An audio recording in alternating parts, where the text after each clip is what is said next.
അന്യസംസ്ഥാനങ്ങളിൽ വാഹനവുമായി പോകുന്നവർ ശ്രദ്ധിക്കുക. ഇത് ചെയ്തില്ലെങ്കിൽ പിഴയും വാഹനം പിടിച്ചിടുകയും ചെയ്യാം. അപ്പോൾ എത്രയും പെട്ടെന്ന് വീഡിയോ കാണുക, പുതിയ നിയമത്തിലേക്ക് മാറ്റുക.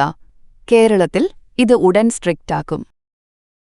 നമസ്കാരം കൂട്ടുകാരെ, നമ്മളിന്ന് പറയാൻ പോകുന്നത് HSRP നമ്പർ പ്ലേറ്റിനെ പറ്റിയിട്ടാണ്. High security registration plate.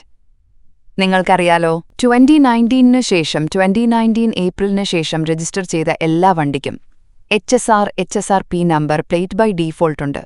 അത് ഡീലർ തന്നെ പ്രൊവൈഡ് ചെയ്തതാണ്. അതിനു മുമ്പ് രജിസ്റ്റർ ചെയ്ത വണ്ടികളിലാണ് ഈ സാധനമില്ലാത്തത്. അപ്പോൾ പുതിയ നിയമമനുസരിച്ച് കർണാടകയിൽ 2025 ജനുവരി മാസം 31 തീയതിക്ക് ശേഷം അവർ ഫൈൻ കൊടുക്കുകയാണ്. 31 ആയിരുന്നു ലാസ്റ്റ് ഡേറ്റ്. അപ്പോൾ അതിനു മുമ്പ് ചെയ്തവർക്ക് കുഴപ്പമില്ല, അല്ലാത്തവർക്ക് ഇപ്പോൾ റോഡിലിറക്കിക്കഴിഞ്ഞാൽ ഏത് നിമിഷവും HSRP നമ്പർ പ്ലേറ്റ് ഇല്ല എന്നും പറഞ്ഞിട്ട് ഫൈൻ കിട്ടും. കേരളത്തിൽ മാത്രം സ്ട്രിക്റ്റ് ആയിട്ടില്ല, പക്ഷെ കേരളത്തിന് പുറത്തെല്ലാ സ്ഥലങ്ങളിലും ഇത് സ്ട്രിക്റ്റ് ആണ്. ഇത് ചെയ്യാനായിട്ട് നമുക്ക് സാധാരണ കടകളിൽ പോയിട്ടൊരു ഓർഡർ ചെയ്താൽ HSRP നമ്പർ പ്ലേറ്റ് നമുക്ക് അവൈലബിൾ അല്ല.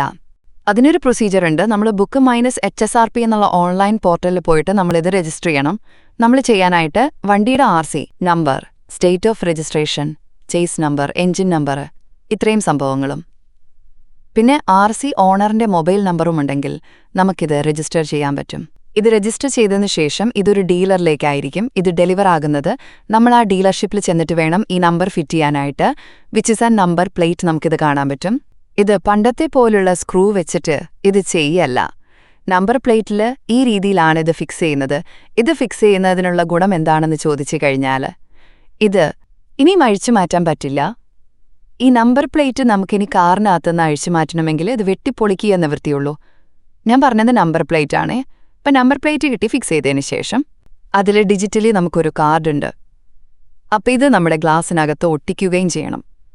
ഇതാണ് AI ക്യാമറയിലൊക്കെ ട്രാക്ക് ചെയ്യുന്നത്. ഈ ഒരു ഡിജിറ്റലി സൈൻഡ് ആയിട്ടുള്ള ഈ ഒരു സ്റ്റിക്കറാണ്. ഇതിൽ നമുക്ക് കാണാൻ പറ്റും.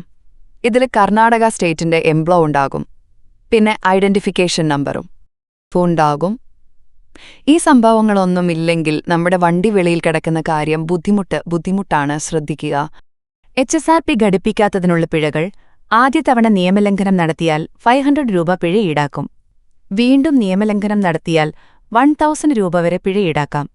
ഓരോ സംസ്ഥാനങ്ങളിലെ നിയമങ്ങൾക്കനുസരിച്ച് പിഴകളിൽ വ്യത്യാസം വരാം. HSRPയുടെ പ്രയോജനങ്ങൾ: വാഹനമോഷണം തടയുന്നു, ട്രാഫിക് നിയമലംഘനങ്ങൾ കണ്ടെത്താൻ സഹായിക്കുന്നു, വാഹനങ്ങളുടെ സുരക്ഷ വർദ്ധിപ്പിക്കുന്നു, ഇന്ധനത്തിന്റെ തരം തിരിച്ചറിയാൻ സഹായിക്കുന്ന കളർ കോഡഡ് സ്റ്റിക്കറുകൾ ഇതിൽ ഉൾപ്പെടുന്നു.